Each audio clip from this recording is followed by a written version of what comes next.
à toutes et à tous. Je dis bonsoir aujourd'hui parce que d'habitude je dis bonjour. Il y a moins de soleil. Il y a moins de soleil aujourd'hui. Et Simonia et bienvenue sur ce live. Bienvenue. Je suis en train de regarder. J'ai enchaîné les rendez-vous. Aujourd'hui, j'ai beaucoup de choses à vous raconter. Alors, bienvenue. Yes, c'est parti. Alors, ici Monia Moko. Je vais me présenter en attendant que vous arriviez.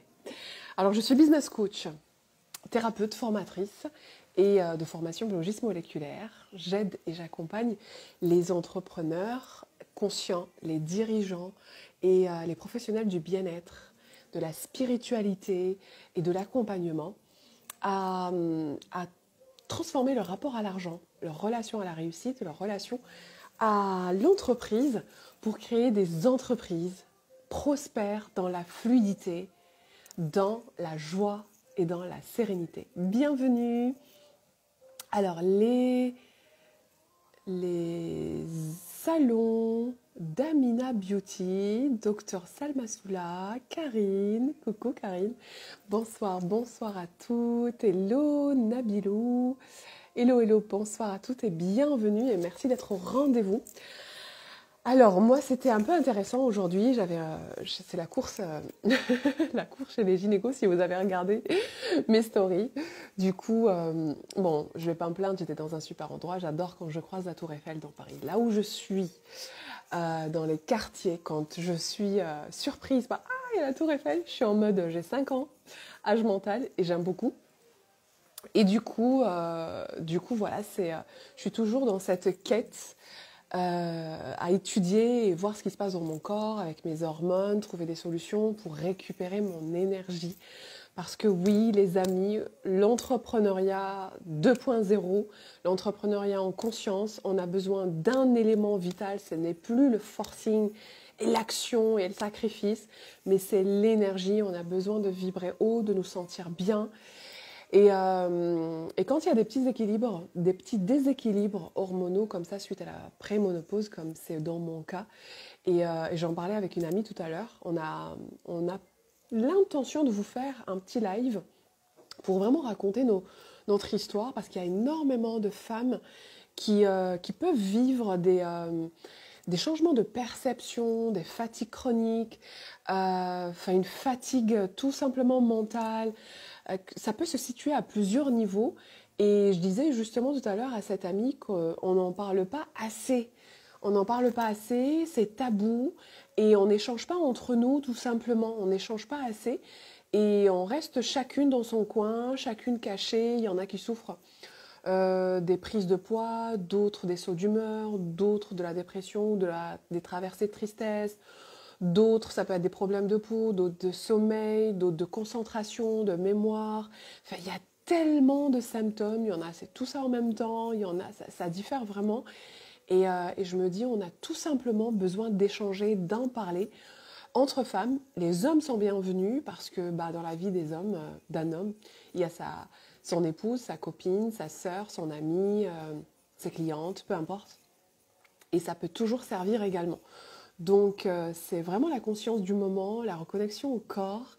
Et donc, je suis très contente. J'ai enfin eu mon bilan. Ça a l'air con comme ça, hein, mais j'ai enfin eu un bilan complet hormonal. Chose qui a été refusée chez une autre gynécologue. On n'a jamais compris pourquoi. Elle n'a pas voulu me dire. Elle m'a juste dit que ça ne servait à rien. Alors, vous vous rendez compte ? J'ai demandé à voir des chiffres, à voir avoir une ordonnance pour un bilan. Et elle m'a dit non, comme ça, directement, ça sert à rien, je vois pas comment. On va faire de la cuisine, on va tester de l'oestrogène, de la progestérone et on verra. Enfin, pas de l'oestrogène dans mon cas, c'était de la progestérone. Et voilà. Donc j'ai changé de gynéco. J'ai mon bilan et youpi. Et puis, pas que ça. Je ne me concentre pas que sur la partie physiologique, je me concentre aussi énormément sur la partie psychogénéalogique, Ce qui est fascinant, les amis, et c'est ça que je veux vous partager aujourd'hui, parce que franchement, c'est un cadeau divin, cette ménopause. Cette préménopause est un cadeau divin. Je travaille vraiment sur deux aspects parallèles. Donc, l'aspect vraiment médical que voilà, je regarde vraiment de près tout ce qui se passe, etc. Parce que c'est physiologique et c'est médical. Et comme je suis congruente et cohérente, je ne peux pas en fait faire que la partie médicale parce que nous sommes invités à écouter notre corps. Chaque mot, chaque mal dans le corps, chaque difficulté, chaque maladie, chaque pathologie, chaque symptôme a une source et une source émotionnelle. D'accord? On le sait tous. Mais est-ce qu'on l'intègre vraiment? Est-ce qu'on l'incarne vraiment? Dès qu'il y a une problématique, on va aller fouiller, on va aller affronter la douleur, regarder, lire, décoder le subconscient et aller regarder vraiment en profondeur. Et ce n'est pas dissocié quand on a des intentions par rapport à son entreprise, quand on a des intentions très claires par rapport à... Alors reste jusqu'à la fin, mais vraiment, parce que tu vas repartir avec une pépite. Et si tu poses l'intention, d'ailleurs je t'invite là tout de suite, et je vais le faire en même temps que toi, parce que je le fais dans tous mes coachings, mes groupes coaching, mes réunions, enfin tout, c'est poser l'intention. Et mon intention là tout de suite et maintenant, c'est que tu repartes, c'est de contribuer à t'apporter une magnifique libération, une belle prise de conscience qui va vraiment créer un avant et un après de ce live. Mon intention, c'est vraiment que tu aies une prise de conscience pendant ce live, une libération pendant ce live, une activation pendant ce live. Ça marche, donc c'est à toi maintenant de poser cette intention. Le pouvoir de l'intention est juste énorme, j'en parlerai une autre fois d'une manière plus détaillée, mais si on posait des intentions, souvent, si on se connectait à l'intentionnalité dans nos quotidiens, dans nos actions, dans nos visions, nos vies changeraient complètement, entièrement. Et du coup, j'ai perdu le fil. Et ce que je voulais vous partager aujourd'hui qui va créer vraiment un avant et un après, c'est ce qui revient. Moi, c'est un concept que j'utilise. C'est un outil que j'utilise. J'ai été formée en psychanalyse, en transgénérationnel, en intergénérationnel, en analyse analyse transactionnelle. Non, c'est quoi? J'ai un trou et ça, c'est très fréquent aussi en ce moment. J'oublie beaucoup de mots, ce qui est OK, mais c'est dû aussi à mes hormones. Enfin bref, tout ce qui touche en fait à la psychologie générationnelle, tout simplement, et tout ce qui se passe dans nos subconscients qui fait qu'on récupère l'information de nos parents.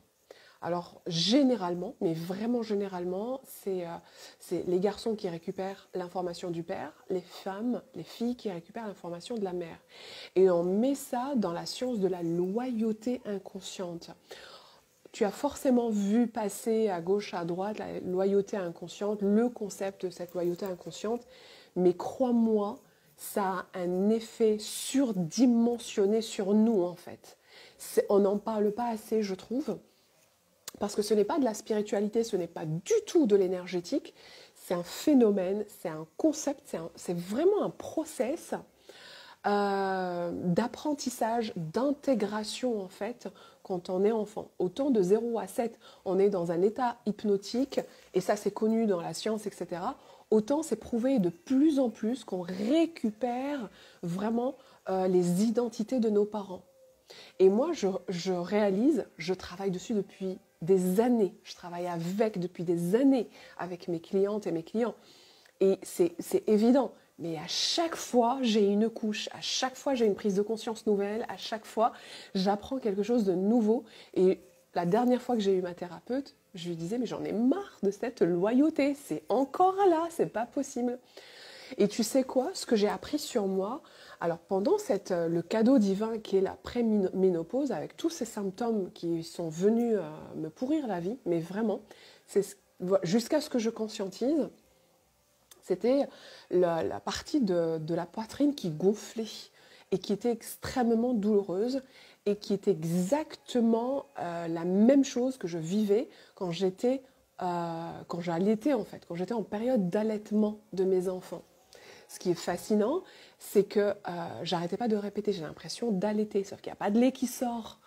Et puis, j'auto-psychanalysais en fait mon symptôme. Ok, il y a un archétype de la maternité ici. Il y a un symptôme qui est lié à la maman-moi. Est-ce que je suis dans un virage à mon âge, je suis dans un virage de la maman, les enfants qui grandissent. Alors, il se trouve que c'est ça avec d'autres choses et c'est tout ça en même temps. J'ai 2 enfants en bas âge et mon troisième, c'est mon grand, c'est un adolescent. Alors la première chose que j'ai remarqué, c'est mon adolescent qui commence à être différent avec moi. Évidemment, c'est normal, c'est l'adolescence, malgré tous les bisous, les câlins, les conversations, parce qu'on est très proche avec son papa aussi. Et depuis toujours, je lui dis, tu changeras pas, hein, tu continueras à me faire des bisous, tu continueras à me faire des câlins, oh, on est d'accord, et on parle beaucoup. Mais malgré ça, son regard change. Sa manière d'être avec moi n'est plus du tout ce bébé, ce petit garçon, avec plein de tendresse. On voit qu'il commence à avoir de plus en plus de colère en lui, sa propre identité, sa personnalité. Et ça me renvoie à « oups », il y a un deuil à faire en fait. Sauf que c'était à l'échelle inconsciente, évidemment. Je psychanalyse pas tout le temps, hein, mes états. Mais c'était vraiment une réaction de « c'est plus mon bébé en fait ». Et moi, comment je le vivais, c'est que je me sentais rejetée. Une fois, voilà. Donc je vais vers lui, il me fait des câlins et tout. Mais quand il y avait ces moments-là, c'était boum, un rejet. Ok, il y avait ça d'une part.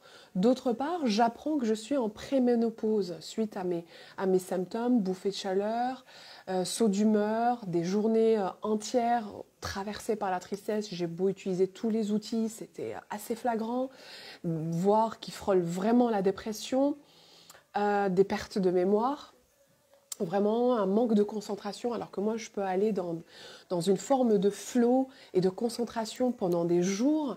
Et en fait, tous ces symptômes-là, donc j'ai fait ma recherche, ensuite j'ai commencé à aller voir des gynécologues et ça se confirme, une préménopause. Ok, d'accord, une grosse claque parce que j'étais pas prête à ça et on n'en parle pas assez, je trouve, à mon goût. Franchement, les 6 derniers mois ont été fulgurants. Parce que je réalise qu'on n'en parle pas assez, je réalise qu'on est nombreuses à vivre ça, à l'expérimenter, mais ça reste caché, ça reste honteux. Il y a une énergie collective, une sorte d'inconscient collectif hérité par nos mères, toutes nos lignées. Oh là là, c'est la vieillesse qui débarque, ou je ne sais pas, enfin, t'es plus femme, t'es plus féminine, t'as plus ton cycle, alors que moi, j'ai plus mon cycle depuis 4 ans, parce que je n'ai plus d'utérus, suite à une pathologie, et ça ne m'avait pas affecté. C'est que maintenant que je commence à le conscientiser et à le vivre, ce qui est intéressant. Ok, à partir de là, je me dis, ok, je conscientise, je prends des thérapeutes, je commence à me connecter à mon corps, j'essaie de libérer ce qui est à libérer, je respecte les cycles, etc., etc., etc. Là où je veux en venir, là où c'est un fabuleux cadeau divin, c'est qu'il y a toujours en fait une partie, ce que moi j'appelle l'énergétique, c'est finalement la conséquence. C'est comment tu vibres, c'est A plus B plus C plus D, qui fait qu'aujourd'hui, tu as un résultat vibratoire. Et ce résultat vibratoire crée cette réalité de ta vie, de notre vie. Voilà, on fonctionne tous comme ça. Sauf que le fameux A plus B plus C plus D, cette équation qui fait qu'à la fin, tu es cette vibration, tu es cette énergie, c'est toutes ces... Je les appelle maintenant, depuis que je suis avec ChatGPT, on est en couple, je les appelle les algorithmes. Parce que c'est vraiment des algorithmes, c'est des informations. Et une information avec une autre crée un nouveau niveau d'algorithme, et ainsi de suite. Donc ces nouveaux algorithmes, toutes ces informations, les traumatismes, les croyances, les valeurs, toutes tes perceptions pendant l'enfance, pendant l'adolescence, et surtout, là où on ne met pas vraiment de l'importance, c'est les figures parentales. Je dis bien figure parce que je dis pas père-mère, il y en a qui ont été adoptés, il y en a qui ont grandi avec leurs grands-parents, ou peu importe, mais les personnes que tu as vraiment aimées. En fait, c'est pas compliqué. Les personnes qui nous ont impactés, les personnes qu'on a aimées et que par amour, sans même nous en rendre compte, on est loyal, on est loyaux à leur fonctionnement. Puisque je t'aime, je suis comme toi. Et ça, ce n'est pas juste une théorie, c'est mathématique. Les quelques milliards d'humains sur Terre, 100% de ces humains fonctionnent comme ça. Cette loyauté inconsciente, que tu le veuilles ou pas, que tu le décides ou pas, que tu aimes ou pas ton parent, il y a un amour profond par loyauté à la vie. Tu m'as donné la vie, je te suis loyal. Tu es ceci, je te suis loyal. Et voilà, peu importe en fait ce que représente cette figure paternelle, mais c'est surtout cette loyauté de tu m'as donné la vie en fait. Tu es mon géniteur, ma génitrice, je ne sais pas si ça se dit. Du coup, je te dois quelque chose, j'ai un prix à rendre, je dois te rendre cette vie. Et par loyauté, on rend en fait énergétiquement, en ressemblant à l'autre. Et en prenant en fait, en prenant la même identité, en prenant des informations, en prenant des algorithmes et en les installant en fait. C'est mon papa, je lui ressemble. Je l'aime, donc je lui ressemble. Et on décide ça très très jeune. On ne décide pas ça plus tard, quand tu commences à conscientiser et à analyser les choses. Non, ça s'absorbe. Et si tu es hypersensible, c'est pire. Les hypersensibles absorbent davantage cette loyauté, ces identités, ces informations, ces algorithmes. Et du coup, à un moment donné, il y a des éléments que tu aimes ou que tu n'aimes pas. Ce que j'ai réalisé, conscientisé et psychanalysé, c'est qu'il y avait des éléments, j'aime profondément ma maman, mais je n'aimais pas certains traits. C'était comme sa mère, sa grand-mère et toute la lignée. C'est une lignée maghrébine, africaine, qui ne se disent jamais je t'aime, qui ne se prennent pas dans les bras, qui ne sont pas tendres et douces dans le langage non verbal, en tout cas, ni verbal. Et moi, très jeune, je disais, je ne veux pas être comme ça. Je ne veux pas être comme ça. Moi, je veux dire je t'aime à mes enfants. Je veux faire des câlins. Je veux pouvoir un jour faire tout ce que je n'ai pas reçu. Et le truc, c'est que j'ai décidé que je ne voulais pas une certaine maternité, mais j'ai aussi absorbé une autre information, celle d'être quand même à d'autres niveaux cette même maman. Et pour vous résumer, parce que je ne vais pas parler pendant, je ne vais pas partir sur une psychanalyse de 2 heures, mais en fait, c'est que à plusieurs niveaux, il y a des schémas qu'on va détester en fait, qu'on va rejeter, qu'on va juger chez notre mère ou chez notre père. Et il y a des schémas par la suite qu'on va vouloir être, vouloir avoir, vouloir incarner. Et à un moment donné, il y a une sorte de conflit qui se crée. Dans mon cas, cette histoire de sein qui gonfle, etc., c'est que je n'étais pas prête. Je n'étais pas complètement prête à ne plus être mère. Mais en même temps, j'étais quand même contente que mes enfants grandissent, de m'occuper de moi, d'ouvrir un nouveau cycle. Mais ça a quand même créé un conflit. L'autre information retirée vraiment de ces prises de conscience, c'est que je suis l'aînée de ma fratrie et je me suis occupée de mes frères et sœurs très jeunes. Et très rapidement, en fait, j'étais la maman, tout simplement. Et ce qui est ressorti de manière assez fascinante, c'est que j'ai développé une identité que je suis, donc je suis mère. Si je suis mère, donc je suis, c'est identité égale maternité. Et dans ce que je vis en fait dans la ménopause, la pré-ménopause, c'est que je réalise qu'en fait je suis en train de me dissocier de cette identité inconsciemment. Sauf que mon corps, lui, n'était pas prêt. parce que mon identité émotionnelle la plus profonde, la plus puissante, c'est être mère est très important pour moi et je le suis. C'est même pas que c'est important ou pas important, c'est je ne sais être que ça en fait. Alors que dans ma vie quotidienne, je suis pas du tout maman poule, je suis pas du tout derrière mes enfants. Je dis souvent, enfin, l'âme de mes enfants m'a choisi pour qu'ils soient des entrepreneurs, parce qu'ils sont autonomes, parce que je suis pas derrière eux, parce que je les rends indépendants très tôt, très rapidement, etc. Mais ce que j'essaye de te dire, en synthétisant tout ça, c'est qu'il y a une part de nous qui reste loyale à un schéma. Mon invitation pour toi, tu sais, pour commencer à concrétiser en fait ce concept, c'est finalement observe ton comportement 2 secondes. Et si on ramène ça au business et à l'argent, ok, qu'est-ce qui aujourd'hui, dans ta réalité, ressemble à la réalité de ta mère? Qu'est-ce qui aujourd'hui, dans ton comportement, ressemble au comportement de ta mère ou de ton père pour les garçons? Généralement, c'est en fonction des sexes, mais ça dépend. Ça dépend parce que il y en a qui font le choix de ressembler à certains niveaux à leur père parce qu'il les a impactés sur certaines émotions et inversement. Donc la question c'est, arrête de fuir en fait parce que tu n'aimes pas ce comportement ou ce comportement chez l'un de tes parents ou les deux que tu ne veux pas avoir.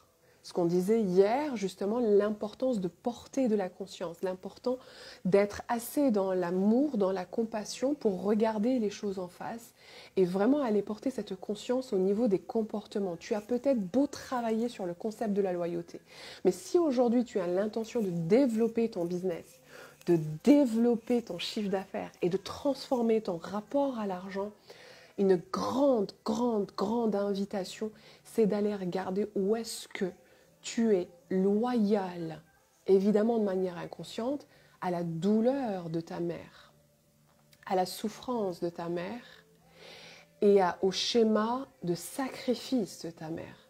Parce que quand tu vois à un moment donné une maman qui sacrifie et qui te dit qu'elle sacrifie pour vous, pour les enfants, et tu vois ce comportement, quand tu as en face de toi une maman qui passe derrière tout le monde, quand tu vois que tu as eu une maman qui était en dépression ou qui était mal, ou qui avait mal, qui enchaînait la souffrance, qui n'a pas pris les bonnes décisions, il y a une décision inconsciente, il y a eu un choix inconscient que par amour tu souffres avec elle. Alors si tu as coché certains éléments comme le couple, l'amour, eh ben, tu vas patauger du côté de l'argent. Et si tu as coché l'argent et le business, il y a de fortes chances que tu patauges du côté relationnel ou du côté de la santé. Mais tout ça, ce que j'ai observé, tout ça, c'est comme si ça nous ramenait à une seule et unique loyauté, celle de garder la douleur, partager la souffrance avec nos parents, avec les personnes qui nous ont le plus impactés et qui étaient dans la souffrance. Et c'est comme si on t'arrachait quelque chose. Ça te prend beaucoup d'énergie pour passer à l'action, pour te connecter à ta vision, pour assumer tes prix, pour assumer ton business, pour assumer ton chiffre d'affaires, pour assumer ton désir de réussir, d'avancer, etc. Parce qu'il y a cette énergie très ancrée, très inconsciente et profonde qui te dit c'est pas bien, on est là, t'es avec nous, t'es pas une bonne personne si tu es différente de nous finalement. Et dans mon cas, c'est ce qui ressort en fait à chaque nouveau niveau en fait, dans certains, voilà, ça dépend des domaines, etc. Mais je réalise que, imagine, enfin, tu viens au monde et tu as un adulte, voire deux, voire trois, si tes parents divorcés, voire quatre, ils sont remariés, tu as croisé tout le monde et c'est tout ça des figures parentales importantes. Et en fonction, voilà, de comment tu vis les choses, eh ben, tu absorbes, voire tu fais un choix inconscient de ressembler à un tel et à un tel. Alors l'invitation pour toi aujourd'hui, c'est qu'aussi par amour et par gratitude, que tu reconnaisses cette loyauté. Ce n'est pas juste un fardeau, ce n'est pas juste un poids, ce n'est pas juste un élément qui te freine dans ta réussite, mais c'est un élément qui t'a prouvé pendant très longtemps que tu es communautaire, que tu es digne de confiance, que tu es une bonne personne, que tu es une personne aimante et que tu as la valeur en fait de l'amour, de la famille, du partage au fond de toi en fait, cette hypersensibilité. Et que par amour, aujourd'hui, tu fais le choix de te dissocier de cette loyauté. Tu fais le choix conscient d'abandonner cette loyauté. Oui, parce que c'est ça en fait, ça renvoie à la blessure de l'abandon. C'est pour ça pendant des années, même si on travaille énormément sur l'intergénérationnel, pour créer sa propre identité et créer sa propre réalité, c'est finalement la blessure de l'abandon qui fait qu'on retient ça, qu'on reste dans le clan familial, dans cet inconscient collectif familial. Alors, recueil va vraiment aller accueillir cette blessure d'abandon. Et non, tu n'abandonnes personne. Et c'est ça le paradoxe. C'est qu'en faisant le choix de se dissocier de cette loyauté, il ne s'agit pas d'abandon, parce que tu continueras à aimer tes aïeux, ta famille, tes parents. Et justement, la paix absolue, la guérison absolue, c'est quand on s'en sépare, mais avec beaucoup d'amour, parce qu'il ne s'agit que de choix. Et c'est là où il y a un niveau très pragmatique, et on a besoin de ramener tout ça finalement au pragmatisme, c'est que c'est une histoire de choix. Si mes parents, ma mère ou ma famille a fait le choix de la souffrance, par inconscience évidemment, de la souffrance, de la pauvreté, de la séparation, du manque ou peu importe, j'ai aussi le droit de faire un autre choix. Et c'est là-dessus en fait, qu'on est invité tout simplement à aller mettre de la lumière et à plusieurs niveaux, rendre aux autres ce qui est à eux et créer à partir de mon propre espace, de ma propre identité. Aujourd'hui, nous sommes vraiment dans une nouvelle ère. Ce que je partage, ce que je porte vraiment dans mon ADN, ce qui est très important pour moi, c'est cette nouvelle ère, ce nouveau paradigme d'un entrepreneuriat plus guéri, plus libre, plus puissant en fait. Oui, spirituel, parce que ce qu'on partage ici, c'est spirituel, c'est profond, c'est l'humain dans ses tripes. On ne parle pas juste au niveau surface. Oui, on parle chiffres, mais sur quelle base je crée du chiffre, avec quelles conditions je crée du chiffre, avec quelles conditions. L'impact dont on parle, l'impact qui est important pour moi quand je dis créer de l'impact dans ces entreprises, c'est pas juste 1 milliard d'euros ou des millions, c'est pas juste une visibilité de dingue, c'est même pas ça du tout en fait. C'est finalement ce que tu deviens, ce qu'on devient dans ce processus de développement business, dans ce processus de la culture business 2.0 en conscience. Certes dans la fluidité, mais la fluidité, elle a des conditions. Certes dans la joie, mais pour aller faire du business dans la joie, ça demande ça demande une transcendance. Mais pour aller justement changer de ligne de temps, aller transcender en fait notre passé, nos blessures, c'est justement en fait c'est sortir de plus en plus vers de l'ancien paradigme de l'illusion finalement, de tout ce qui nous a fait croire que c'est ce qui était bien, c'est ce qui était juste. Et aujourd'hui, nous avons tout à créer, mais à partir d'une base guérie, alignée et plus saine, plus juste, pour qu'il y ait moins de guerre, pour qu'il y ait moins de sabotage pour l'argent, de guerre pour l'argent, de dépouillement pour l'argent, de sang pour l'argent, et que l'argent soit spirituel. Mon vœu le plus absolu, c'est qu'on prenne vraiment et qu'on intègre cette conscience que l'argent est spirituel et peut l'être, et qu'on peut créer une nouvelle ère de l'argent spirituel, créé spirituellement, à travers la guérison et en conscience. Alors, ce que je voulais aussi vous partager, la transition est rapide, genre il n'y a même pas une virgule, c'est que je vous partage tout ça et en plus profond dans la masterclass. Je vous présente la masterclass du 1er juin qui s'intitule 100K et c'est très important pour moi de vous dévoiler vraiment à cœur ouvert tout ce que moi j'ai reprogrammé, décodé, guéri et transcendé pour réaliser une seule vente à 100K. Je te dis pas ça pour que tu fasses toi une seule vente à 100K. Tu fais les ventes que tu veux, les prix qui t'animent, qui sont les plus justes pour toi. Le truc, c'est de se connecter à l'énergie 100K. Parce que une fois que tu as touché les 100K à l'année, aux 6 mois, au mois, à la semaine, nos jugements. Une fois que tu ressens cette énergie, c'est là où tu vas commencer à goûter à un autre niveau de leadership. Parce que oui, je te parle de 100K en chiffres, mais je te parle surtout de 100K en guérison, en alignement, en vision, en corporalité, en leadership, en reconnexion à soi et en conscience. Et j'ai vraiment, ça me tient à cœur que tu sois là à la masterclass du 1er juin et je te mets le lien. Attends, je vais voir s'il passe. Je te mets le lien. Non, ça peut pas. Non. Et du coup, je te le partage sous le live en commentaire. Tu es la bienvenue, le bienvenu. Et ce n'est pas une masterclass classique. Il y a un avant, il y a un après. Il y a de l'activation, il y a de la reprogrammation, il y a des prises de conscience. Il y a de l'alchimisation. Et surtout, il y a un rallumage de feu, parce que c'est le plus important. Encore une fois, c'est rallumer ton feu intérieur. Encore une fois, c'est te rappeler ton désir, ta vision, ce qui est important pour toi. Croyance ou pas, on accueille. Blessure ou pas, on accueille. Traumatisme ou pas, on prend. Loyauté ou pas. Tout ce qui compte, c'est que tu prennes la décision et que tu y vas avec tout ça et que tu renaisses de tes cendres.